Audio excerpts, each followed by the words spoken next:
So the Biden administration in the past couple days here has rolled out some new regulations on AI, some new rules, and they'll be arbitrated through the Bureau of Industry and Security. And that gives a hint to what these regulations are.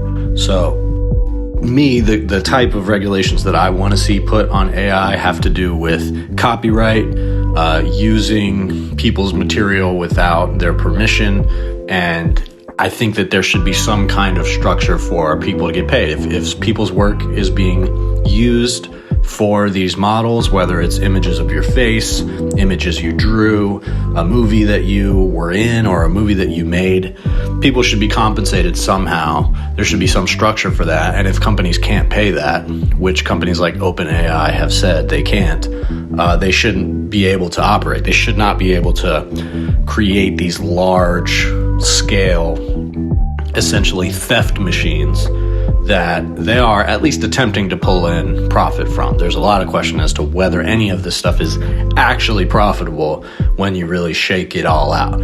Because yes, you for little to no cost can generate an image and theoretically do something with it that you could get a return from, but that image is not, just because you got it for free or for a $10 subscription doesn't mean that that's all it costs. There's an enormous energy cost to all of this stuff, and the reason any of these businesses exist is because they have a large amount of capital that they're able to basically throw into it. It's not because they're making a profit. So that's what I want to see. I want to see these companies scrutinized more for their extremely questionable business practices when it comes to how their models are designed. That is not so much what this is about. This is about, the rule is, I believe, called AI diffusion, or at least that's what it's referring to. And it's essentially about how our AI technology from our companies in America is distributed throughout the world. So they're putting regulations on which countries we can share our AI technology with, how that works, and what type of standards certain other countries and buyers in those countries have to meet in order for that trade to happen, specifically with chips or data on models, how, the actual like underpinning data that makes the models work, those kind of things, distributing them on a global basis. America wants to regulate who is and isn't, benefiting from that type of technology that we are creating.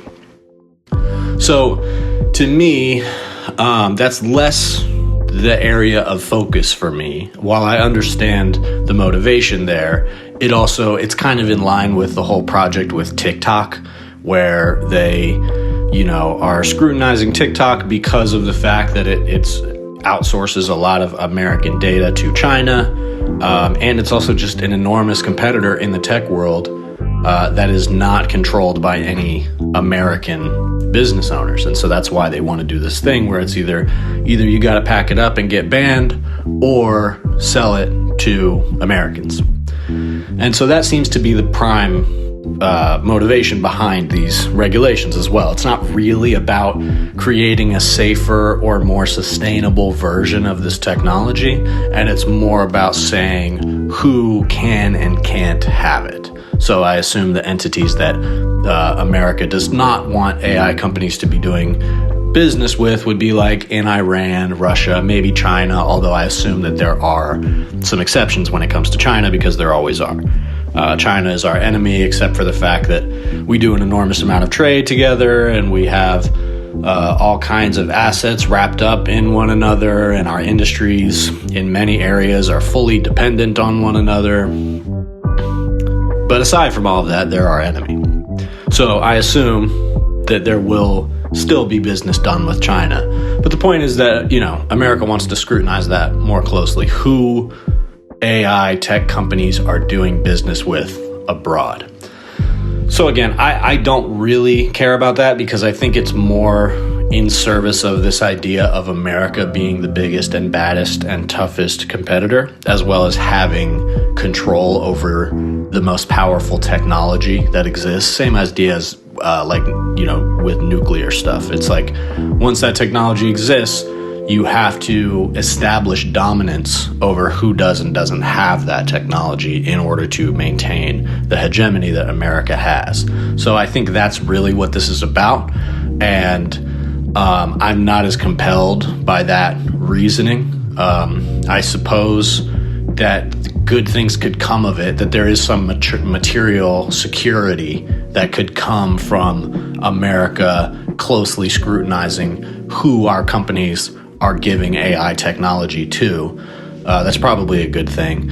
But again, it doesn't really solve or address at all the underlying problems with AI that I am concerned about.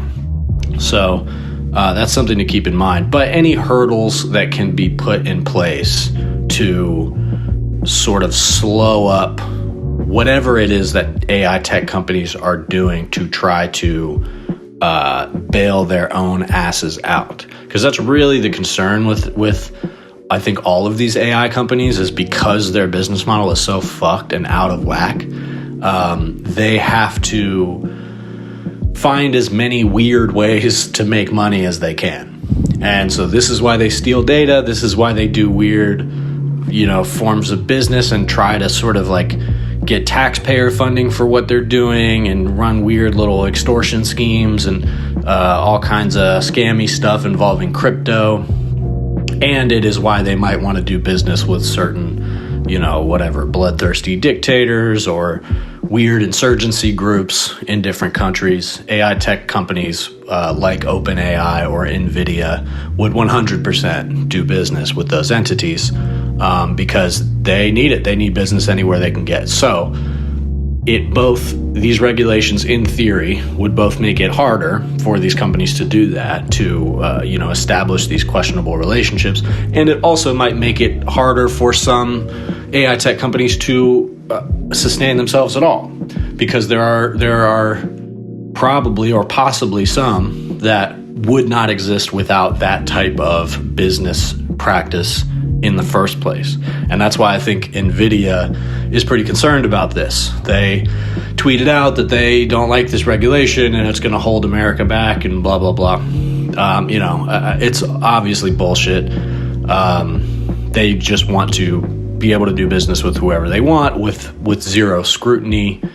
And they want to be able to sort of profit off of and market this technology without any consequence to themselves or anything like that. So the question becomes, is this regulation going to stay in place when the Trump administration comes in? A lot of regulations are going to get the axe, and some are easier to get rid of than others, depending on how certain agencies work. Recent decisions at the Supreme Court have made it harder for certain agencies to enforce their regulations, but not all of them, and it gets very complicated. So whether or not Trump will be able to easily undo this, even if he wants to, is not a sure thing. And the question is, would he want to? If he has enough AI, entrepreneurs in his ear telling him that these regulations are bad and it holds them back and giving him the sob story, then it's possible that he would undo it for them.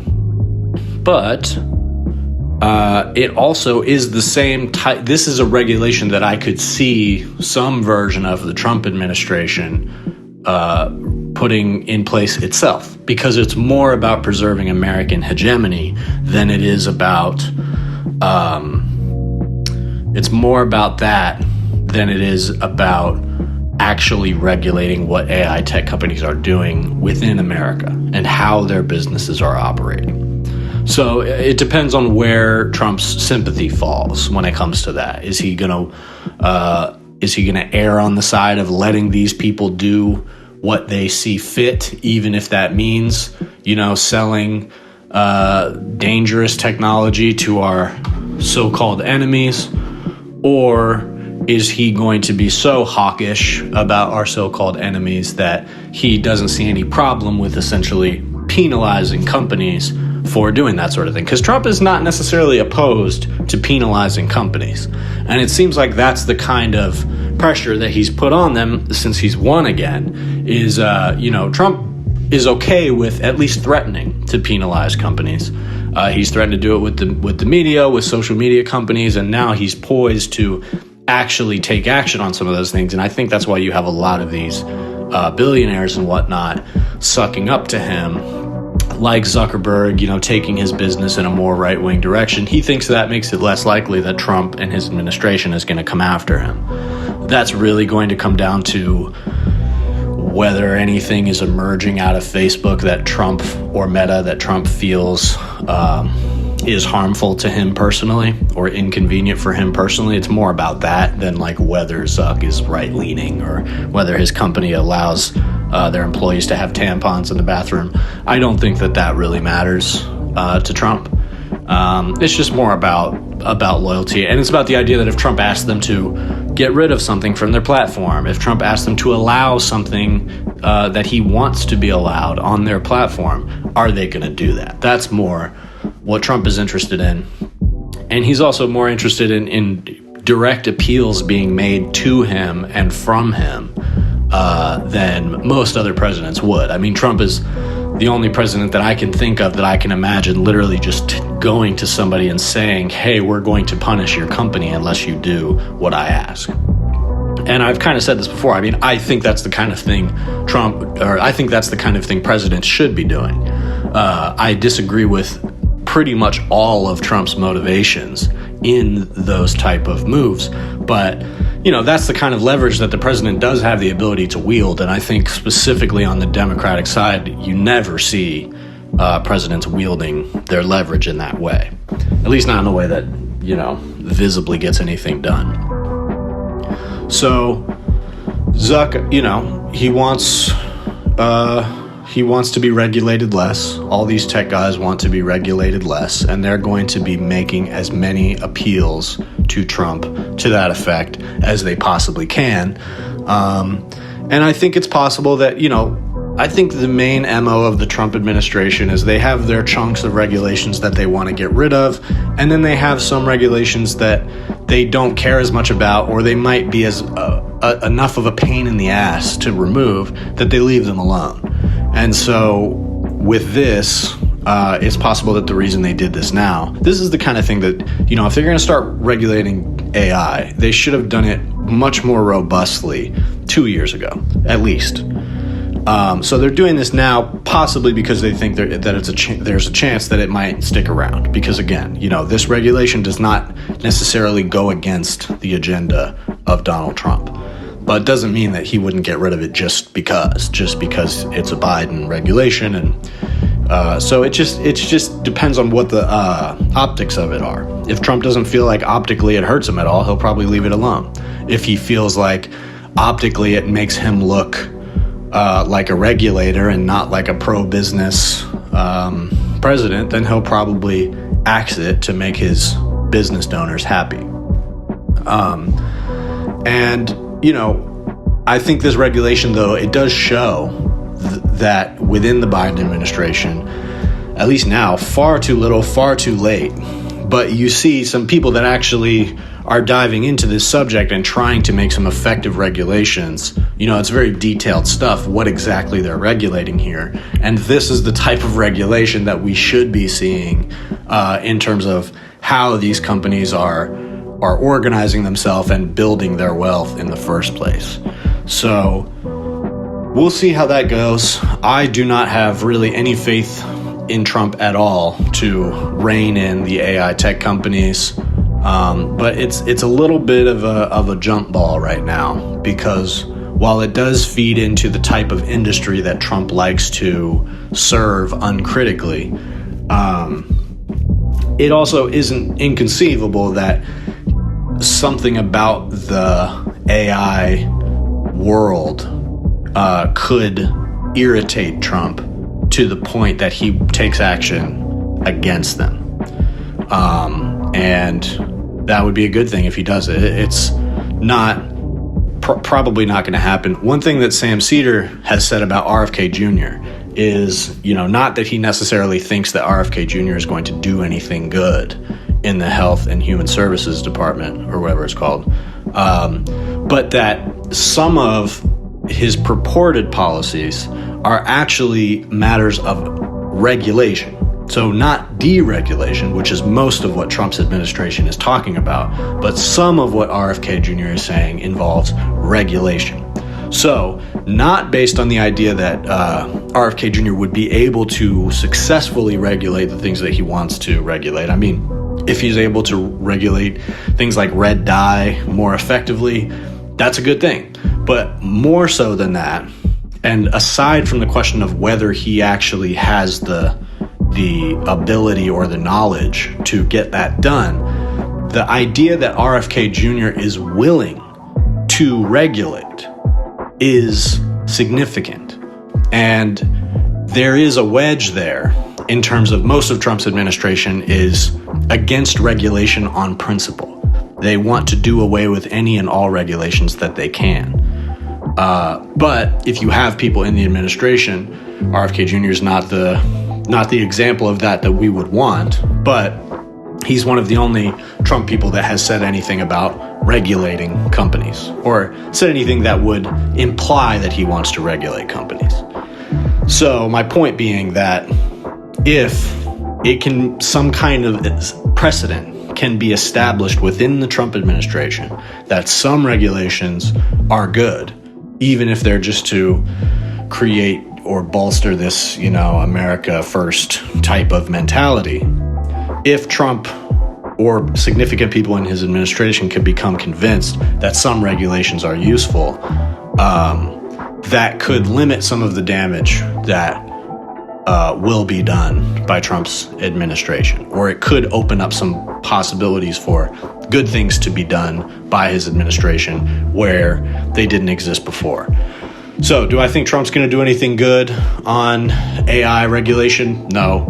Do I think he's going to get rid of this new regulation that exists? Probably. Trump has no issue with doing trade and doing business with shady people from all over the world, whether there are enemies or not. Trump does that. We all know Trump does that. So will he see an issue with companies doing it? Probably not. But there is some question to be had there. And it makes me wonder why they put this regulation in place now. And hopefully by some miracle, we continue to see more regulations of AI and not less.